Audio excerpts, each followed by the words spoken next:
Hello guys, आज मैं आपके सामने फिर से एक न्यू वीडियो लेकर आ गई हूँ और मैं आपको ये यकीन दिलाती हूँ कि ये बहुत ही बेनिफिशियल, जितने भी आज मैंने टॉपिक्स लिए हैं बहुत ही बेनिफिशियल हैं। 1 नंबर में और 3 नंबर में ये क्वेश्चन अक्सर आते हैं। ठीक है, तो हमारी जो सीरीज चल रही है इंडियन नेशनलिज्म की, उसी के रिगार्डिंग, उसी की जो सीरीज है उसी में जितने भी इवेंट्स हैं उसमें से आज एक इवेंट्स में लेकर आई हूँ जिसको हम कहते हैं स्वराज प्लांटेशन। तो ये स्वराज प्लांटेशन क्या है ये मैं आपको बता दूं। एक्चुअली प्लांटेशन यहाँ पर टी से है, हमारा जो मीनिंग है टी प्लांटेशन की बात कर रहे हैं और जो जगह है वो है आसाम। ठीक है, तो ये हम आसाम टी गार्डन की बात करेंगे। यहाँ पे स्वराज क्या है, स्वराज का सब देखिए, उस टाइम पे स्वराज की मीनिंग भी लोग अपने अपने तरह से लेते थे। कोई किसान सोचते थे हमारे रेवेन्यू टैक्स अगर डिडक्ट हो जाए या कंसेशन मिल जाए तो वो स्वराज है। टी प्लांटेशन के वर्कर्स ने सोचा अगर हम रिलीज हो जाए यहाँ से, हमें आजादी मिल जाए। तो क्या है ये क्या नाम है, आजादी किस तरह की फ्रीडम है उसके बारे में जानेंगे। तो सबसे पहले मैं आपको बता दूं कि एक इनलैंड इमिग्रेशन एक्ट था जो 1859 को इम्प्लीमेंट किया था।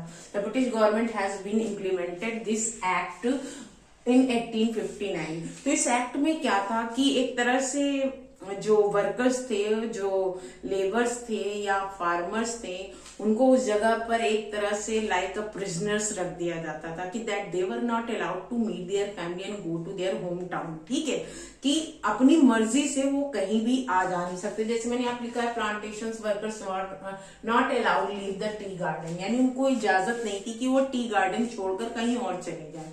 उनको बस वहीं रहना होता था, वहीं उनको खाना पीना मिलता था और उसी के कैंपस में रह के उनको खेती करनी पड़ती थी और वो बिना परमिशन के, ब्रिटिश गवर्नमेंट की परमिशन के कहीं आ जा नहीं सकते थे। तो ये जो है, ये जब स्वराज प्लांटेशन उठा, यानी ये जो workers has been raise their voice against this process or act, तो वो टाइम पीरियड था आपका 1919 टू 1922। तो आपको रिकॉल होना चाहिए कि ये जो टाइम पीरियड में दे रही हूं ये क्या टाइम पीरियड था।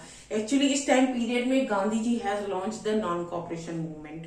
तो स्वराज वर्कर्स जस्ट थॉट कि अगर हम इस टाइम पीरियड में Gandhi ji is coming, Gandhi ji would support us, तो हम ऐसा करते हैं कि हम भी अपनी आजादी की डिमांड रखते हैं, हमें भी यहाँ से चले जाना चाहिए। एक इंस्पिरेशन लगी उनको, एक इनकरेजमेंट मिला कि हमारे देश के लोग आवाज उठा रहे ब्रिटिश गवर्नमेंट के लिए और गांधी जी ने नॉन कॉपरेशन मूवमेंट चलाया तो गांधी जी हमें भी सपोर्ट करेंगे।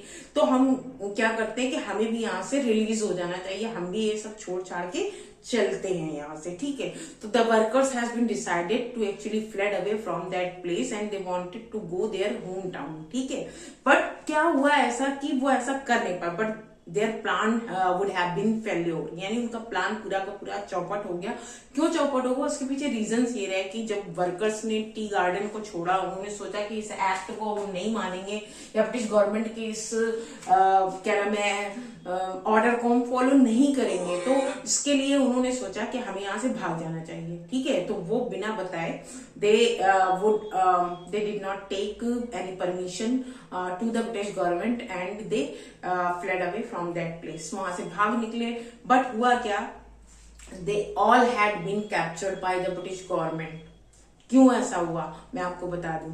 Y, because at that time the non cooperation movement was going on. तो नॉन कॉपरेशन मूवमेंट में सब कुछ बायकॉट करना था, यानी कि किसी तरह की, जैसे ट्रेनें क्या थी, ट्रेनें हड़ताल पे थी और या फिर जितने भी वाटरवेज के जो भी रास्ते थे जैसे बोट या शिप्स, उनकी भी हड़ताल चल रही थी।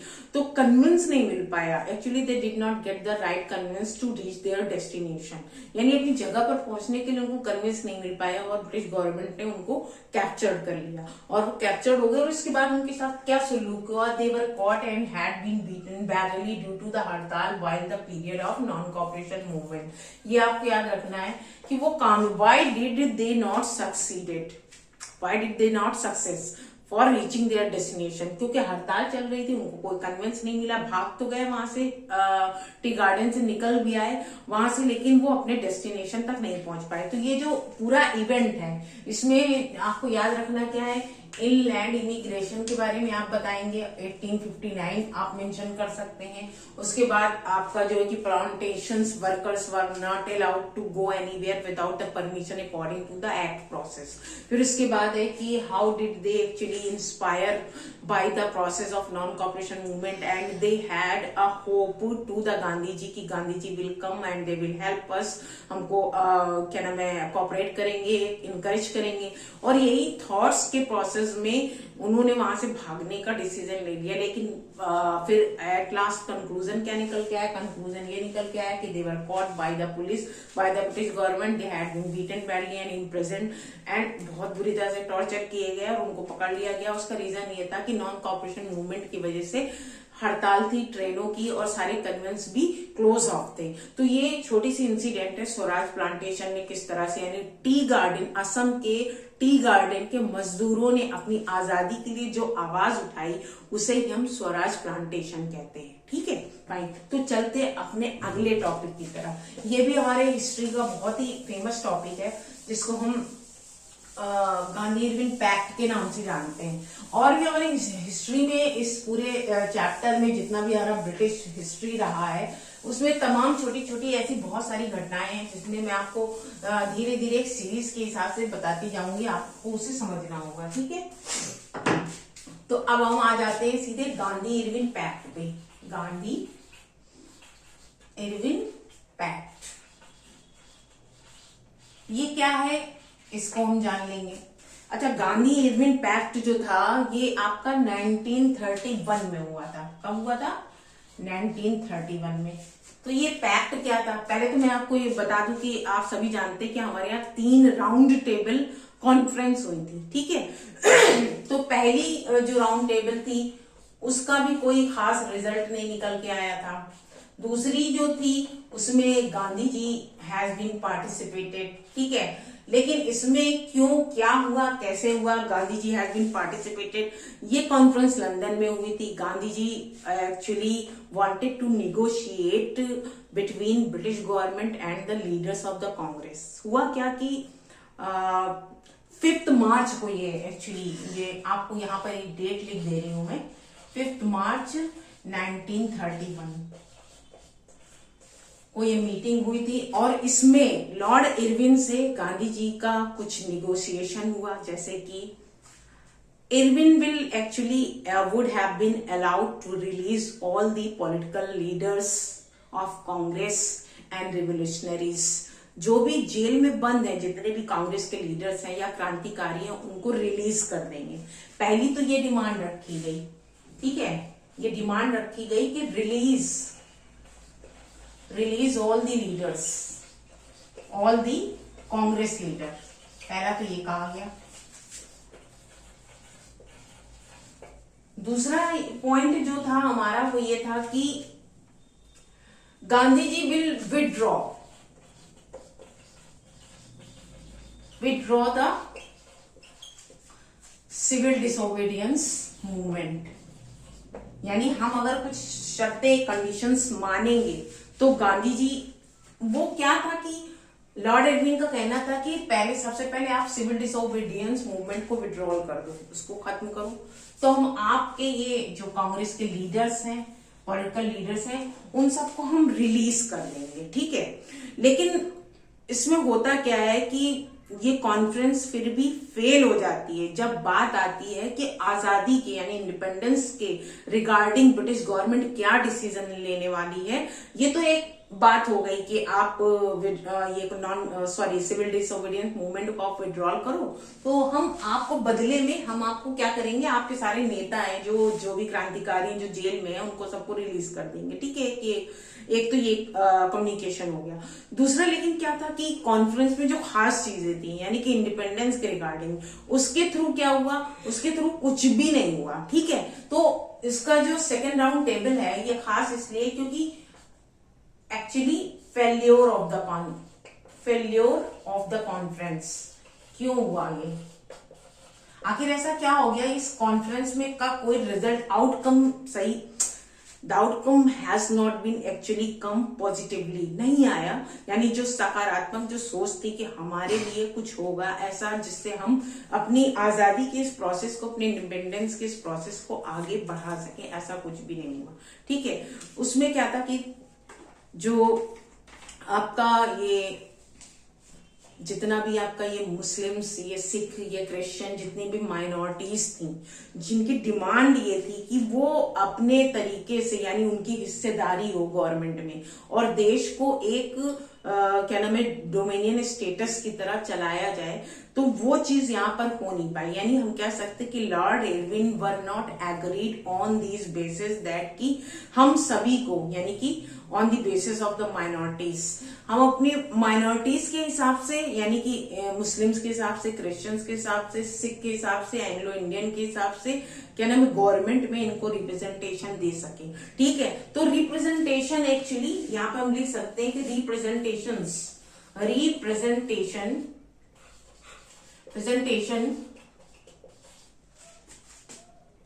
In the government, in the British government, short में लिख दे रही हूं मैं, of these Muslims, Sikh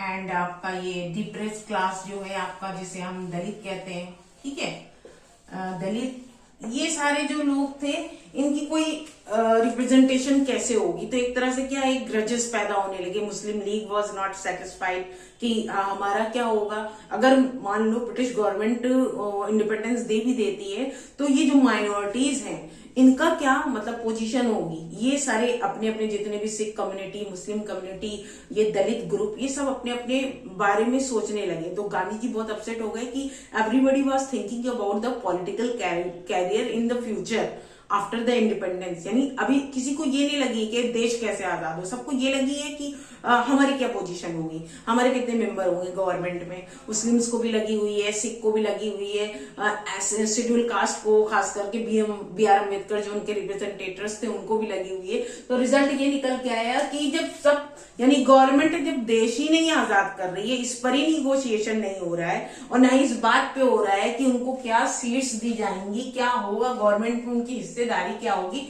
result ये निकल के आया कि कॉन्फ्रेंस हैज बीन फेल्योर।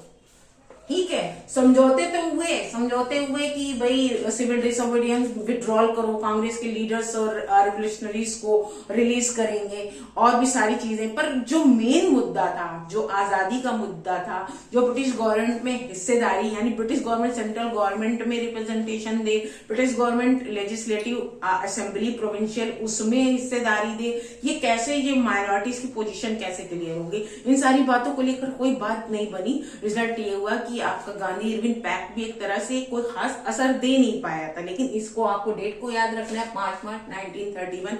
जब भी आपके सामने ये आए कि क्या है ये गांधी इरविन पैक्ट, तो उसमें आप ये डेट्स दे सकते हो। एक तो ये डेट इसमें ये भी थी कि 25 जन, इसको याद रखना है, 25 जनवरी 1931 को काफी कांग्रेस लीडर्स रिलीज भी हुए। ठीक है, तो वो क्या था, एक तरह से ब्रिटिश गवर्नमेंट कांग्रेस को पैम्पर, उनका काम क्या था, थोड़ी देर के लिए, कुछ दिनों के लिए लोगों को पैम्पर कर देना, अपीजमेंट दे देना, ताकि जनता शांत हो जाए, कांग्रेस शांत हो जाए, क्योंकि Congress was the big party at that time of India. और धीरे धीरे ये क्या था, ये सारी चीजें एक तरह से कम्युनल मोड पे चली जा रही थी। जैसे क्या था, पहले लोग अपने देश के लिए लड़ रहे थे, बाद में लोग अपनी अपनी कम्युनिटी के लिए खड़े होने लगे। They would have been raised their voice against British government for the interest of own community. यानी एक जैसे जो एक पूरा एक गोल था कि अपने देश को आजाद कराना है, धीरे धीरे ग्रजेस और क्लैशेस इतने बढ़ने लगे हर कम्युनिटी से कि वो अपने, हम कह सकते हैं, अपने गोल से भटकने लगे। ठीक है, तो ये गांधी इरविन पैक्ट की ये कहानी है, जिसमें मैंने आपको बता दी स्टोरी क्या है। डेट्स अगर आप डाल देंगे, जगह डाल देंगे। एक चीज आपको बताना भूल गई हूं, मैं जब लंदन में जब सेकेंड राउंड टेबल पार्टिसिपेट करने पहुंचे गांधी जी, वैसे कांग्रेस तो नहीं चाहती थी, कांग्रेस अपोज कर रही थी कि गांधी जी उनसे किसी तरह की भी कोई भी बातचीत करें। ठीक है, लेकिन फिर भी गांधी जी तो एक पीसफुल पर्सन थे, वो हिंसा नहीं चाहते थे, उन्होंने बातचीत करना बेहतर समझा। तो वहां पहुंचे, एक घटना है, लॉर्ड इरविन ने उनको क्या नाम है, नंगा फकीर की उपाधि दी। नंगा फकीर यानी सिर्फ बदन पे उनके धोती रहती थी, हाथ में लाठी और एक गमछा टाइप का, तो उनको नंगा फकीर कहा। ये एक छोटी सी इंसिडेंट है हिस्ट्री की जो मैंने आपको बता दी। चलते अपने अगले क्या नाम बिग टॉपिक की तरफ, जिसका नाम है पूना पैक्ट। ठीक है, पूना पैक्ट ये भी बहुत ही इंपॉर्टेंट है। पूना पैक्ट अक्सर, बल्कि मैं तो ये कहूंगी कि जितना भी आपका ये एससी क्लास है और सारी जो रिजर्वेशन वाली आज तक की ये जो प्रॉब्लम बनी हुई है, जो स्टेबल हो चुकी है प्रॉब्लम, उसकी अगर हम कहें कि शुरुआत है पूना पैक्ट, तो बिल्कुल भी गलत नहीं होगा। ठीक है, पूना पैक्ट क्या है? पूना पैक्ट बहुत अच्छे से समझिएगा। पूना पैक्ट 1932। ठीक है, देखिए इस टाइम पीरियड में गांधी जी यदावर जेल में थे। ये एक चीज आपको मैं बता देना चाहती हूँ, यदावर जेल। ठीक है, गांधी जी यदावर जेल में थे, ये आपको याद रखना है। ठीक है, तो हुआ क्या भाई, यहाँ पे भी यही एक प्रॉब्लम शुरू हो गई कि हम क्या करें। इसकी भी डेट आप लिख लीजिए, सितंबर, यहाँ पे सितंबर डाल दीजिए। ये पूना पैक्ट जो हुआ था सितंबर 1932 में हुआ था। ठीक है, किसके बीच हुआ था? बी आर अम्बेडकर, ये आपको याद रखना है, B R Ambedkar plus Lord Irwin. देखिए यहाँ पर एक चीज मैं आपको बता दूं, ये जो आपका जो दलित ये है, जो शेड्यूल कास्ट जिसको हम कहते हैं, ये आप जानते हैं कि कांग्रेस और कांग्रेस के लीडर्स हमेशा से इस ग्रुप को इग्नोर करते आए, क्योंकि जो कंजर्वेटिव सोसाइटी थी आपकी मेजोरिटी की, वो अपने आप को superior, they consider themselves superior than the depressed class of the society. तो डिप्रेस्ड, ये बी आर अम्बेडकर ने इस ग्रुप को एक नाम दिया था, डिप्रेस्ड क्लास एसोसिएशन। ठीक है, एक ग्रुप बना दिया उन्होंने।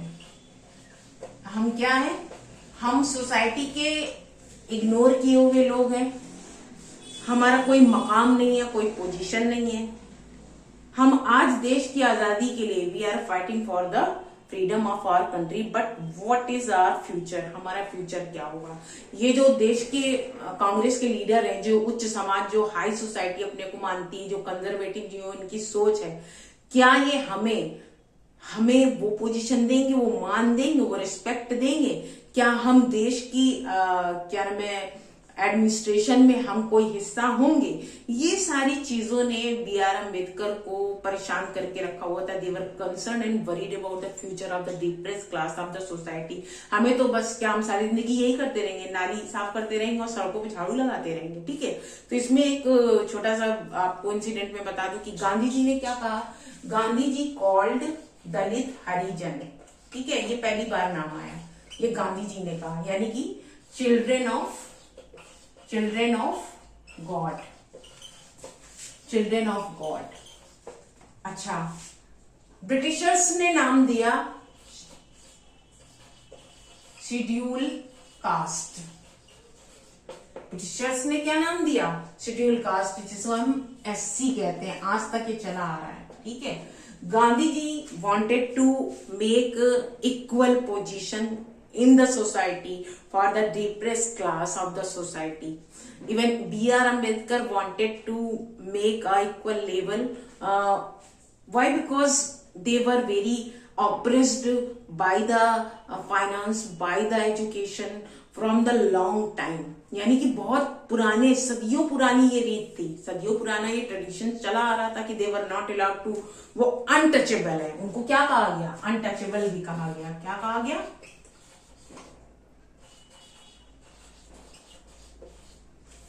तो how would they actually use their abilities? उनको अपनी किसी भी एबिलिटीज को यूज करने के लिए वो परमिटेड नहीं थे, यानी कि they were not allowed to touch and go in schools, colleges, use the tanks, wells and the temples. ये सारी चीजें कैसे दूर होंगी? How would we remove these kind of evils from the society?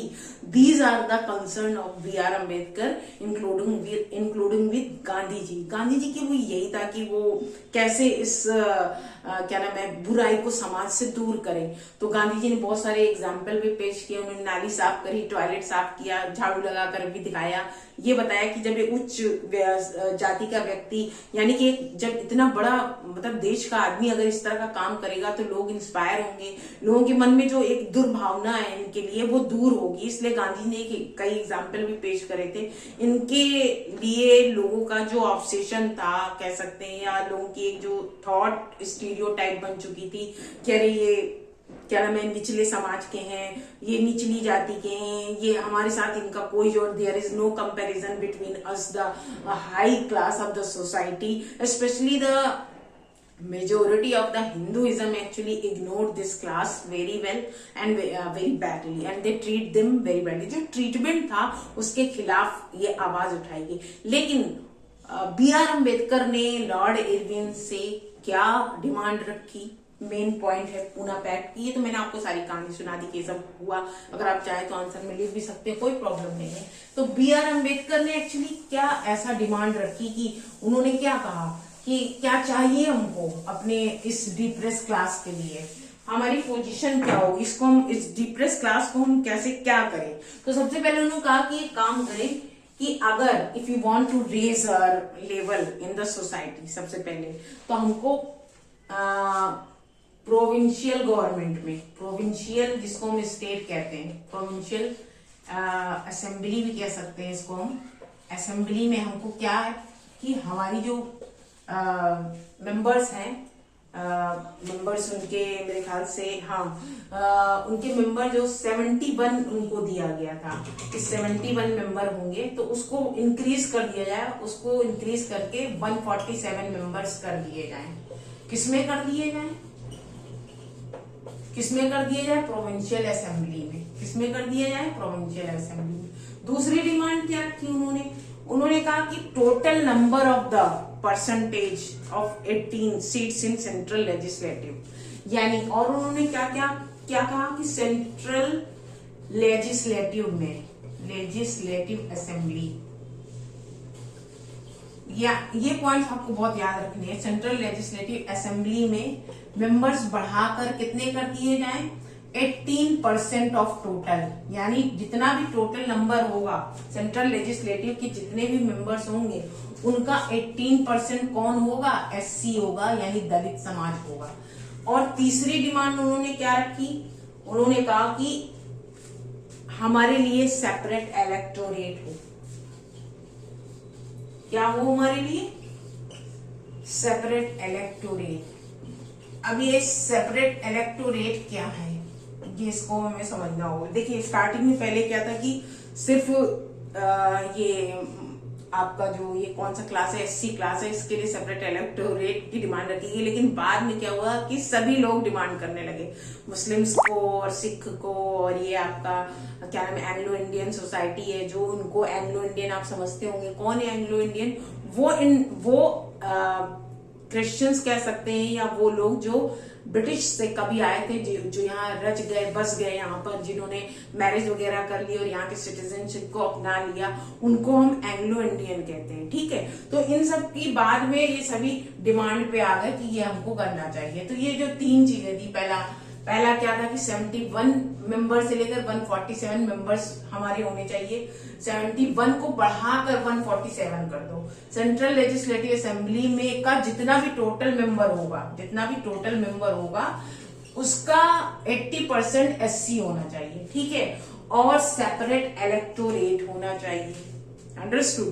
तो ये पूना पैक्ट में ये लॉर्ड इरविन ने इनकी इन डिमांड्स को अपोज नहीं किया, बल्कि उनका वेलकम भी किया उन्होंने, और उनको माना भी उन्होंने उसको, इन शर्तों को मान भी लिया। बाद में गांधी जी को पता चला कि ऐसा हो गया है, क्या नाम है, बी आर अम्बेडकर और लॉर्ड इरविन ने मिलकर क्या नाम है, पूना पैक्ट एक समझौता किया है। समझौते में ये सारी कंडीशंस रखी थी, उन्होंने डिमांड्स रखी थी, उनको मान लिया गया। तो Gandhi ji became very hurt, they just thought कि this is the actually direct attack on the integration of unity, यानी हमारे देश की एकता प्रति सीधा हमला इस तरह अगर इस तरह से होगा तो हम सभी बढ़ जाएंगे on the name of the religion, caste and colour, creed, जो भी है। यानी कि अगर ये जातिवाद पे चलेगा ये सारा सब कुछ, तो उनको उस वक्त लगेगा अरे हम तो ब्रिटिश गवर्नमेंट से आजादी के लिए लड़ रहे हैं, हम तो अपनी ही प्रॉब्लम में, यानी कि वी आर एक्चुअली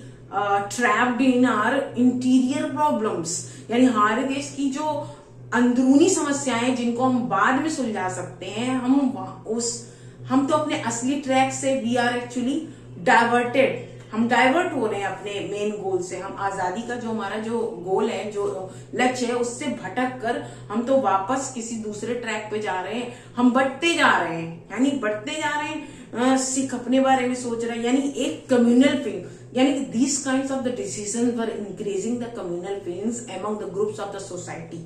और आपको बता दूं ये कम्युनल जो फीलिंग्स पैदा हुई, इसका रिजल्ट आगे चल के क्या निकल के आया, तमाम तरह की अलग अलग पॉलिटिकल पार्टीज बनना शुरू हो गई, समझ गए। सिख अपनी पार्टी बना रहे हैं, माइनॉरिटीज जो मुस्लिम है अपनी पार्टीज बना रहे हैं, एससी अपनी पार्टी बना रहे हैं, कांग्रेस के कुछ कट्टरवादी कंजर्वेटिव लीडर्स निकलकर दूसरी जैसे हिंदू महासभा, इस तरह की पार्टीज वगैरह ऑर्गेनाइज होने लगी, सावरकर लोग, आरएसएस वगैरह ये सारी निकल के आने लगी। उसी टाइम पीरियड से ये सारी चीजें स्टार्ट हो गई।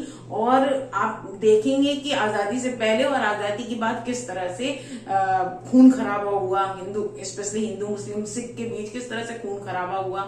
और हम अपने इस मेरा भी जो क्या नाम है स्पीच है, जो लेक्चर है, वो दूसरे ट्रैक पे जा रहा है। वापस आती हूँ मैं पूना पैक्ट में, आपको बता रही हूँ किस तरह में मेरे यहाँ पे सेंस क्या था कि आपको मैं ये बताना चाहती हूँ कि किस तरह से हमारी सारी क्या नाम है जो डिसीजंस थे और किस तरह से British government divide and rule policy को किस तरह से बुना रही थी, इसको कह सकते हैं कि बुना रही थी आराम से। कि अच्छा है कि ये अपना आपस में ऐसे ही भिड़ते रहे, इनकाउंटर होते रहे इनके आपस में, एक दूसरे के, हिंदू मुस्लिम से, सिख मुस्लिम से, सिख हिंदू से, एंग्लो इंडियन, ये सब आपस में लड़ते रहे और हम अपना यहाँ पे बैठ के मजे से रोटियां सेकते रहे। कभी हम इन्हें थोड़ा थोड़ा पैम्पर करते रहेंगे, कभी डोमिनियन स्टेट